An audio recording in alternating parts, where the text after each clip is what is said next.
Friends, नमस्कार। स्वागत छ यस मिलन ग्राफिक्समा। सदा झैं मैले आज पनि तपाईहरुमाझ एउटा कम्प्युटर ज्ञान सम्बन्धी ट्युटोरियल लिएर आएको छु।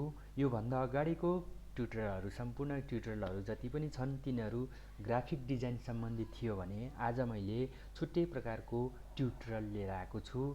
कृपया ध्यान दिएर सुरुदेखि अन्तिमसम्म हेर्नु होला। आजको टपिक्स रहेको छ कीबोर्ड सर्टकट की। त्यो कीबोर्ड सर्टकट की कतिखेर युज गरिन्छ र किन गरिन्छ यसको अर्थ के हो तपाईले बुझ्नु होला। जब तपाईसँग माउस छैन अथवा माउस चलाउँदा चलाउँदै बिग्रियो हैन, कम्प्युटर अथवा ल्यापटपमा तपाई बसेर काम गर्दै हुनुहुन्छ, त्यतिखेर माउस छैन, ल्यापटपको टच प्याड पनि काम गरे हैन भने तपाईले त्यतिखेर केबाट काम गर्ने भन्दाखेरि कीबोर्ड, जुन कीबोर्ड छ हाम्रो कीबोर्ड हेर्नु होला है, यो कीबोर्ड छ यसको सर्टकट कीबाट तपाईले के गर्ने, विभिन्न कामहरु गर्ने। सर्टकट कीबाट माउसले भन्दा छिटो काम पनि हुन्छ हैन, र तपाईले पर्फेक्टली रूपमा कीबोर्डमा काम गर्ने हो भने तपाई कम्प्युटर मास्टर अथवा कीबोर्ड मास्टर पनि भनिन्छ, कम्प्युटर मास्टर बन्न सक्नुहुन्छ। साथीहरु, अब आउनुस् हामी ट्युटोरियल तर्फ लाग्दै छौं। सर्वप्रथम तपाई यदि यो ट्युटोरियल हेर्दै हुनुहुन्छ र मेरो च्यानललाई सब्स्क्राइब गर्नु भएको छैन भने कृपया सब्स्क्राइब गरिदिनु होला। आजको टपिक्सको 1 नम्बरमा छ विन्डोज प्लस डी। जुनै पनि कीबोर्डमा यो विन्डोज बटन यहाँ रहेको हुन्छ। टिप्स नम्बर 1 मा विन्डोज प्लस डी ले हेर्नुस् है त। यो तपाईको यो सफ्टवेयर ओपन छ अहिले। यो तपाईको माउसबाट यो तपाईले मिनिमाइज गर्नु पर्दाखेरि कुनै पनि प्रोग्राम मिनिमाइज यसरी गर्नु पर्दाखेरि माउस चाहिन्छ। यसलाई फेरि म्याक्सिमाइज गर्दाखेरि माउस चाहिन्छ। तर तपाईको माउस बिग्रेछ भने तपाईले के गर्नुस्, विन्डोज बटनलाई प्रेस गर्नुस् अनि साथसाथै डी पनि प्रेस गर्दिनु। यो मिनिमाइज भयो।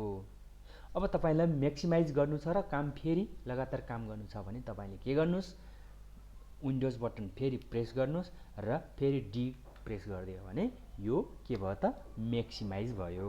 यसरी तपाईले छिटो र सजिलै तरिकाले काम गर्न सक्नुहुनेछ।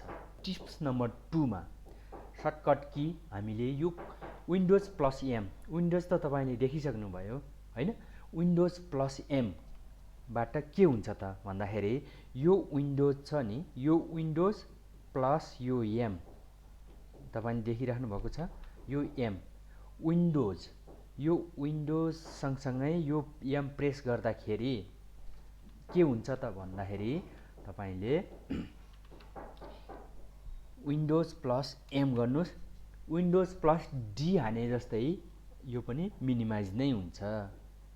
तर विन्डोज प्लस डी गर्दाखेरि मिनिमाइज र फेरि विन्डोज प्लस डी गर्दाखेरि म्याक्सिमाइज भयो जस्तो, विन्डोज प्लस एम गर्दाखेरि मिनिमाइज हुन्छ तर विन्डोज प्लस एम फेरि हान्दाखेरि म्याक्सिमाइज हुँदैन।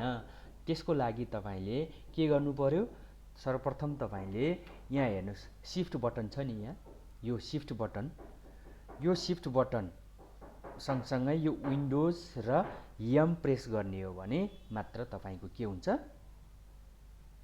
म्याक्सिमाइज हुन्छ। जस्तै यो अब मिनिमाइज गर्यौं हामीले, विन्डोज प्लस एम मिनिमाइज भयो। अब तपाईले Windows plus shift plus M गर्यो भने यो फेरि म्याक्सिमाइज हुन्छ। टिप्स नम्बर 3 विन्डोज प्लस ई।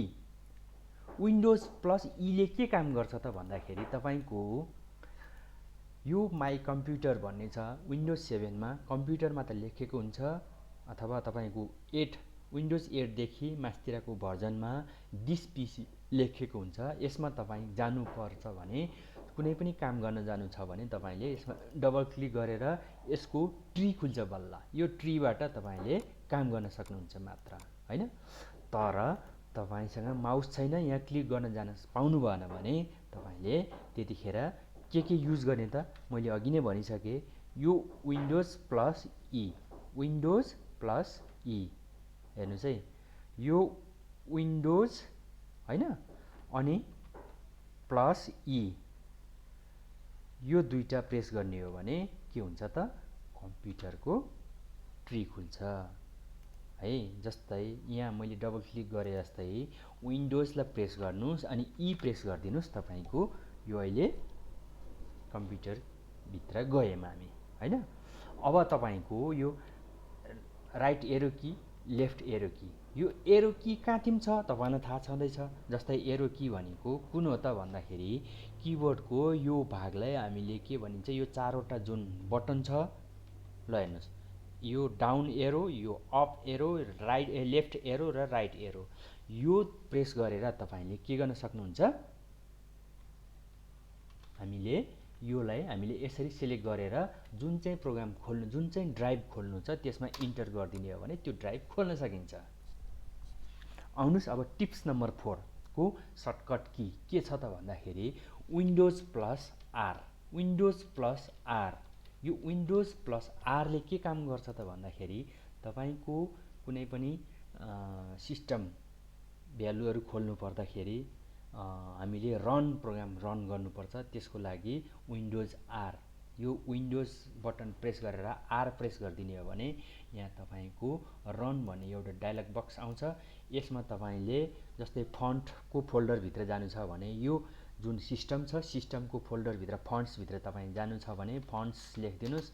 हामी यो भित्र कुन कुन फन्ट्स छ यो जम्मै हामीले यो कम्प्युटर भित्र भएको फन्ट्सहरु हामीले मजाले हेर्न सकिन्छ। मेरो कम्प्युटर अहिले स्लो भएको कारणले स्लो देखाइराखेको छ। तपाईको कम्प्युटर स्पिड छ भने तुरुन्त देखाउँछ। ल हेर्नुस्, अहिले यो फन्ट भएको डाइरेक्टरी जुन युजर भित्र छ, विन्डोज भित्र, हाम्रो सिस्टम भित्र, त्यहाँ गएर मजाले हामीले गर्न सकिन्छ। रन तपाईले सबैभन्दा सजिलो विन्डोज प्लस आर गरिदियो भने त्यसमा रन। जस्तै यो अहिले फन्ट्स मात्र नभइकन क्याल्कुलेटर तपाईलाई चलाउनु छ भने सी गरेर टाइप इन्टर हान्दिनुस्, क्याल्कुलेटर मजाले अब काम गर्न सक्नुहुन्छ यो रनबाट।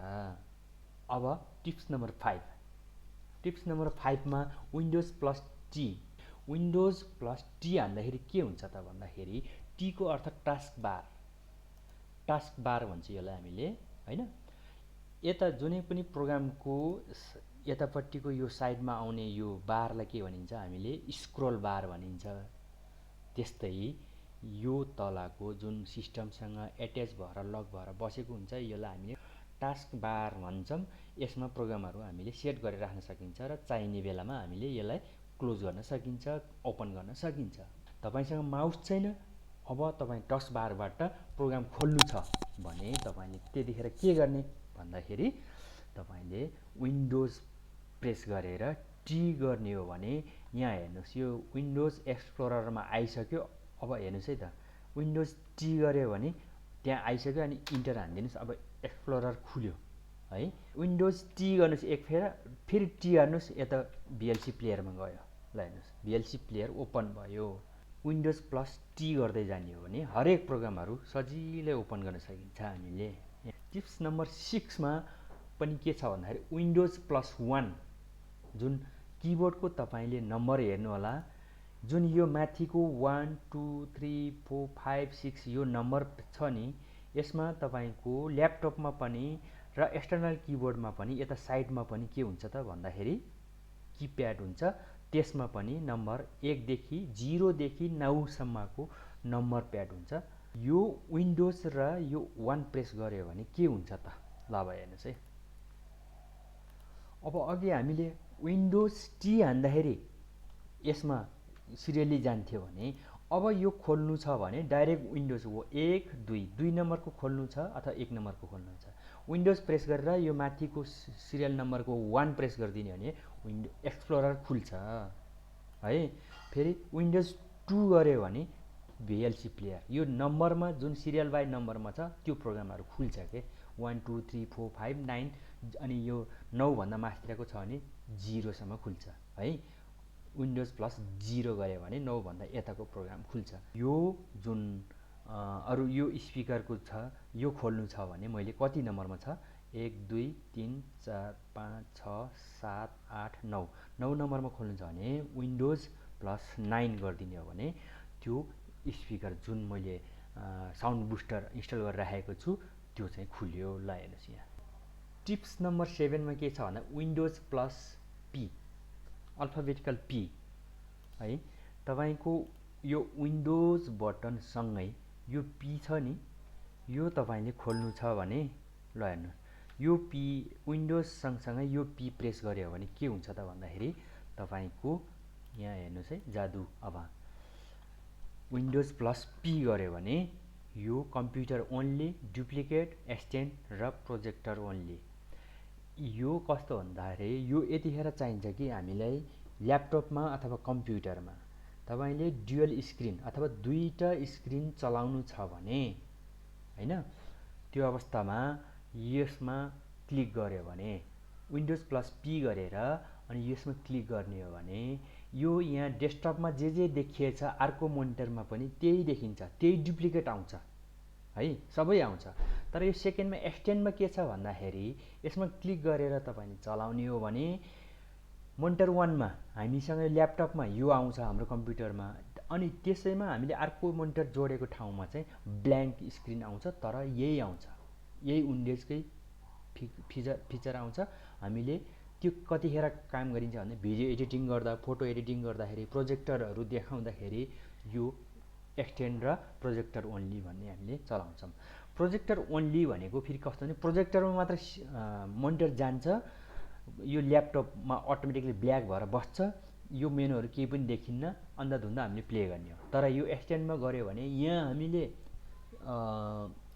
बकाइदा हामीले भिडियो प्ले गर्ने अप्सनहरू सबै यो जे छ डेस्कटपमा सबै आउँछ, उता प्रोजेक्टरको स्क्रिनमा चाहिँ अर्को मोनिटरमा ब्ल्याङ्क जान्छ, त्यसमा प्ले गर्ने बित्तिकै यसमा अर्को काम गर्न पाउँछ, उतापट्टिको जुन स्क्रिन छ त्यसमा चाहिँ हामीले जे प्ले गरेर राख्यो त्यो प्ले भएर बस्छ। टिप्स नम्बर 8 को सर्टकट की छ विन्डोज प्लस प्लस हैन। विन्डोज सँगसँगै प्लसले के काम गर्छ त भन्दाखेरि प्लस र माइनसले जुम इन जुम आउट। जस्तै तपाई यसमा हुनुहुन्छ, यो एबिसी यो नो स्पेसिङ जुम छ, यसलाई ठुलो गरेर हेर्नु छ। यदि तपाईले कसैलाई कम्प्युटर क्लासको बारेमा ट्युटोरियल बनाउँदै हुनुहुन्छ, कसैलाई सिकाउँदै हुनुहुन्छ भने त्यतिखेर यो जुमको काम गर्छ। जस्तै विन्डोज प्रेस गर्ने अनि प्लस की कहाँ छ त भन्दाखेरि तपाईको यो किबोर्डको प्लस की छ नि यहाँ, यो प्लस कीमा तपाई हेर्नुस्, ल हेर्नुस्, यो प्लस यो माइनस है, यो दुईटामा तपाईले ध्यान दिने। विन्डोजको साथमा यो प्लस र माइनस ध्यान दिने। जस्तै यो नर्मलमा तपाईले यसलाई जुम गरेर देखाउनु छ भने विन्डोज सँगसँगै यो प्लस की यसरी थिच्ने हो भने यो चाहिँ यसरी यहाँ जुम हुन्छ। अब विन्डोज सँगसँगै माइनस गर्नुस् तपाईले, यो जुम आउट भयो। जस्तै तपाईको यो मैले यो सेन्टरको भाग अथवा यो कुनै पनि भागलाई मैले यो फोल्डरलाई जुम गरेर हेर्नु छ भने तपाईको माउस त्यहाँ राखेर जुन पार्टलाई हामीले जुम गर्नु छ त्यहाँ माउस राख्नुस् अनि विन्डोज प्लस गर्नुस्, ल हेर्नुस्, त्यो भागलाई हामीले यसरी जुम गरेर देखाउन सकिन्छ। यो zoom in zoom out. Tips number 9 मा तपाईको के छ भन्दाखेरि Windows plus arrow keys. Arrow key भनेको के भन्दाखेरि तपाईको up arrow key, down arrow key, left arrow key र राइट एरो की भन्ने हुन्छ। यहाँ हेर्नु होला, यो किबोर्डको सबैको किबोर्डमा यहाँ यो चारवटा एरो की हुन्छ। अप एरो की माथिको काम गर्छ, डाउन एरो की तल काम गर्छ भने राइट एरो की र लेफ्ट एरो की। यो कसरी के गरिन्छ, यो कतिखेर यो विन्डोजका साथ काम गर्दाखेरि यसले के काम गर्छ त भन्दाखेरि योलाई तपाईले यो विन्डोज बटनलाई प्रेस गर्नुस्। अब यताको लेफ्ट एरो कीलाई प्रेस गर्ने हो भने यो लेफ्टतिर गएर बस्छ। राइट एरो की एकचोटि प्रेस गर्नु, फेरि अर्कोचोटि प्रेस गर्यो भने यो राइटमा जान्छ। अप एरो की गर्यो भने फुल भयो, डाउन एरो की डाउन भयो, मिनिमाइज भयो। साथीहरु अब भने टिप्स नम्बर 10, यो लास्ट टिप्स हो। यो विन्डोज बटनसँगको सम्बन्धित रिलेटेड सर्टकट की चाहिँ अब टिप्स नम्बर 10 चाहिँ लास्ट हो र अर्को एपिसोडमा अरूसँग रिलेटिभ सर्टकट कीहरू म लिएर उपस्थित हुनेछु। अब भने मैले यो टिप्स नम्बर 10 मा एउटा कुरो के सिकाउँदैछु भन्दाखेरि ट्याब की त थाहा छ हैन तपाईलाई। ट्याब की, यसमा जुन ट्याब छ यो ट्याब की, जुनै पनि किबोर्डमा ट्याब की अनिवार्य हुन्छ। ल हेर्नुस् है, विन्डोज सँगसँगै काम प्लस गरेर गर्दाखेरि तपाईले यो किबोर्डको जुन यो विन्डोज बटनलाई प्रेस गर्नुस्, प्लस यो ट्याब कीलाई प्रेस गर्दाखेरि के हुन्छ भन्दाखेरि मानौ तपाईको यो VLC प्लेयर खोले मैले र मैले अरू पनि यो जस्तै अब गुगल क्रोम पनि खोलेँ मैले। 2-3 वटा प्रोग्राम रनिङ छ है। तपाईलाई 2-3 वटा प्रोग्राम रनिङ हुँदाखेरि कहिले VLC मा काम गर्नु पर्ला, कहिले यो वर्डमा काम गर्नु पर्ला र कहिले अर्को प्रोग्राममा काम गर्नु पर्ला। त्यो अवस्थामा तपाईले यहाँ टास्क बारमा भएको ओपन भएको प्रोग्रामहरुलाई यसरी ल्याउनु पर्ने हुन्छ। कुन कुन प्रोग्राम रनिङ छ, तपाईले के काम गर्नुपर्छ, यो VLC मा जानुपर्छ, कहिले कहिले वेब ब्राउजरमा जानु पर्ला, कहिले अरु प्रोग्रामहरु रनिङ भइरहेको प्रोग्रामहरुमा जानु पर्ला। त्यो त्यसरी तपाईले माउसले गर्न नपाइएको खण्डमा, माउस बिग्रेको खण्डमा तपाईले के गर्ने भन्दाखेरि तपाईको किबोर्डबाट यो विन्डोज प्लस ट्याब की हेर्नुस् है राम्रोसँग, यो ट्याब की र विन्डोज सँगसँगै ट्याब की, विन्डोजलाई प्रेस गरिराख्ने र ट्याब कीलाई बेला बेलामा प्रेस गर्ने। त्यस्तो अवस्थामा तपाईलाई कति सजिलो हुन्छ काम गर्न। हेर्नुस् है त, विन्डोज सँगसँगै ट्याब की गर्यो भने यस्तो आउँछ हैन। तपाईले अब कुन चाहिँ प्रोग्राम रन गर्ने हो हैन, यो गुगल क्रोम गर्नु छ भने यसलाई यसरी छोड्दिनुस्। फेरि विन्डोज प्लस ट्याब की गर्नुस्। अब गुगल पछि अर्को प्रोग्राम तपाईले चलाउन चाहनुहुन्छ भने यो के छ भन्दाखेरि अहिले VLC प्लेयर अगाडि आयो, यसलाई छोड्दिनु भने VLC प्लेयर आयो। फेरि विन्डोज सँगसँगै ट्याब की हान्नुस् हैन। अनि तपाईको यो डेस्कटप ल्याएर बस्नु छ भने तपाईले डेस्कटप ल्याउन सक्नुहुन्छ मजाले। विन्डोज प्लस ट्याब की ल हेर्नुस्, यो किप्याड आयो अहिले हैन, किबोर्ड आयो। विन्डोज प्लस ट्याब की हान्नुस्। अब गुगललाई ल्याउनुस् अथवा तपाईले यो केलाई ल्याउने त MS वर्डलाई ल्याउनुस् अगाडि। यसरी हामीले सजिलै काम गर्न सकिन्छ। साथीहरु, आज मैले सिकाएको यो 10 वटा अप्सन जुन सर्टकट की छ, तपाईले सुरुदेखि अन्तिमसम्म हेर्नु भएको होला। सायद तपाईले अब प्र्याक्टिस गर्नुस् र सिक्नुस् र छिटो भन्दा छिटो तपाई किबोर्ड मास्टर र कम्प्युटर मास्टर बन्नुहोस्। र अर्को सर्टकट की, अर्कोसँग रिलेटिभ सर्टकट की मैले लिएर फेरि अर्को एपिसोडमा उपस्थित हुने नै छु। यो भागको र भागमा निकालेर मैले सर्टकट कीको एउटा छुट्टै प्याकेज बनाउने छु। तपाईहरु अर्को प्याकेज नआउन्जेलसम्म, एपिसोड नआउन्जेलसम्म तपाईहरु यो एपिसोड हेरेर राम्रोसँग सिक्नु होला। हस्त धन्यवाद।